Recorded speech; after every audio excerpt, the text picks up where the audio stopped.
Kumpulan jamaah itu umpama rombongan bas, sopir itu umpama kepala jamaah, dan penumpang itu umpama ikhwan jamaah. Bayangkan bas jurusan Jakarta dari Banyuwangi. Di dalamnya banyak orang yang masuk, sepanjang perjalanan banyak orang masuk jadi penumpang, dan setiap penumpang naik bas dengan tujuan yang berbeda-beda, ada yang tujuan Surabaya, Semarang, Cirebon, Indramayu dan lain-lain. Seorang sopir tugasnya hanya menjaga penumpang aman dalam perjalanan dan perjalanan sampai pada tujuan masing-masing. Misal saya tujuan Cirebon, akan turun saat bas melewati Cirebon. Misal sopir melarang, tidak boleh. Misal sopir dan kondektur maksa melarang, lalu ketika saya mau turun ditangkap dan diikat. Penumpang wajib turun Jakarta, karena bas ini jurusan Jakarta, kata sopir. Tapi saya tujuan Cirebon Pak, jelas saya. Ya tidak bisa, kamu harus turun Jakarta. Saya tidak punya uang untuk naik bas nanti jurusan Cirebon dari Jakarta Pak. Salahmu sendiri naik bas ini, kenapa tadi tidak naik bas lain, kan sudah ada tujuan Jakarta. Tapi kan ke Jakarta ada lewat Surabaya, Semarang, Cirebon, tidak bas loncat kayak pesawat. Kalau ini pesawat dokter Banyuwangi langsung Jakarta, saya juga tidak akan naik, tapi ini kan bas, tidak terbang kayak pesawat, bisa di mana saja berhenti.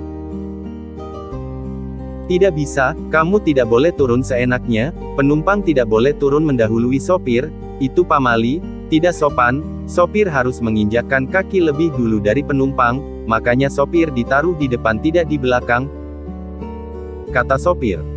Bukannya sopir itu di depan agar melihat jalan yang akan dilewati. Kalau sopir di belakang nanti tidak kelihatan jalan. Alah kamu sok pinter, sudah kamu harus turun setelah sopir duluan, mendahului sopir dosa besar itu. Yaitu kalau saya mendahului bas, padahal saya naik bas, kalau saya tidak mendahului bas ya tidak bisa dibilang dosa besar, misal saya naiknya di depan bas dan menghalangi sopir nah itu saya salah, saya kan duduknya di kursi penumpang, saya turun Cirebon karena rumah saya di Cirebon. Lalu salah seorang penumpang minta turun di antah berantah, gang kecil, sopir juga melarang. Pas saya minta turun di sini, kata penumpang. Tidak bisa, minta turun di jalan kecil, enak saja, itu tadi minta turun di gang besar saja tidak saya perbolehkan. Tapi rumah saya di situ. Apa peduliku rumahmu di situ? Ya tapi tetap saya harus pulangnya ke rumah, itu harus juga naik ojek. Apalagi naik ojek, tidak boleh. Jalan ke rumah saya itu hanya muat dilewati motor dan adanya angkutan itu ojek. Ah banyak omong, nanti kalau perlu aku antar kamu sampai ke kamarmu. Ya itu akan banyak rumah roboh ketabrak bas, dan rumah saya juga akan roboh keterak bas Pak, kata orang itu khawatir karena sopir bas yang kayaknya akan nekat mengantar penumpang sampai rumah masing-masing. Saya itu sopir, jadi harus bertanggung jawab pada semua penumpang sampai tujuannya masing-masing, kamu tahu apa? Kata sopir pede. Ya tapi jalan ke rumah saya itu jalan persawahan, tidak bisa dilalui bas. Wes pokoknya kamu terima enak saja, saya yang bertanggung jawab.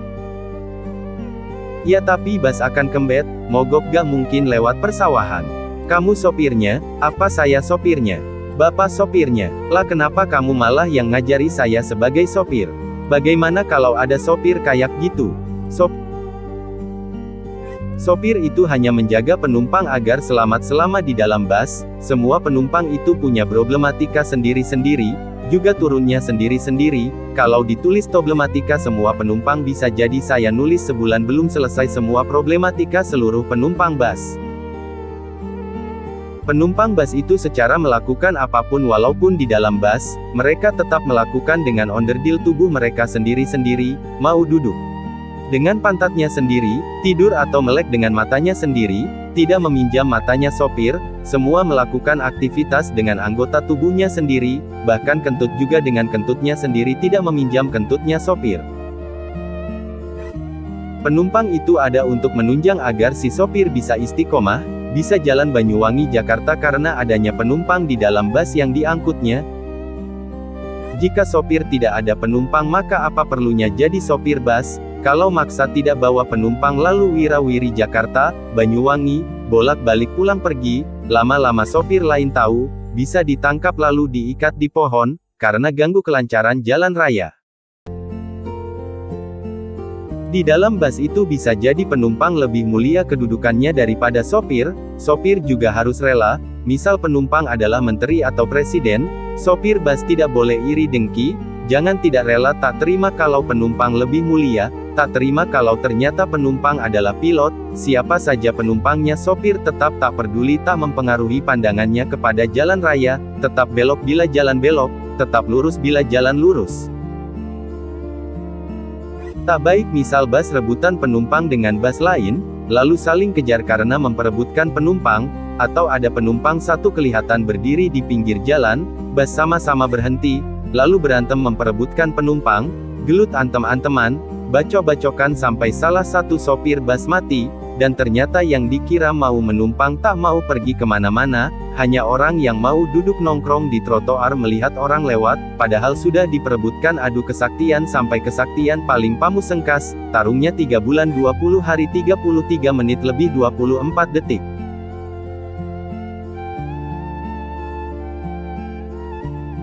Jika memilih jadi sopir, maka jadilah sopir yang berbudi pekerti, jangan makan jalan pengendara lain, semua orang punya hak jalan, orang itu walau bisa menang dengan menabrak orang lain, itu tidak menunjukkan budi pekerti yang baik, setiap doa orang yang dizolimi itu diijabah Allah, walau orang kafir sekalipun, jika orang yang kita makan jalannya, kita zolimi dengan memakan jalan dia, maka doanya juga akan diijabah Allah.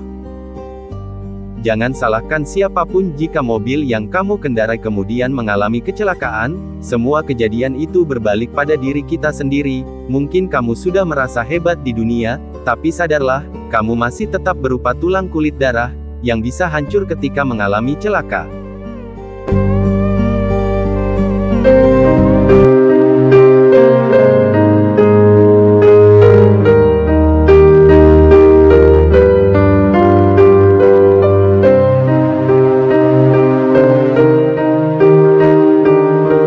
Terus dukung kami dengan cara tekan tombol like, komen, subscribe dan tekan tombol loncengnya, karena penghasilan dari YouTube kami insya Allah akan kami sedekah kepada anak yatim, pembangunan majelis, zikir dan fakir, miskin.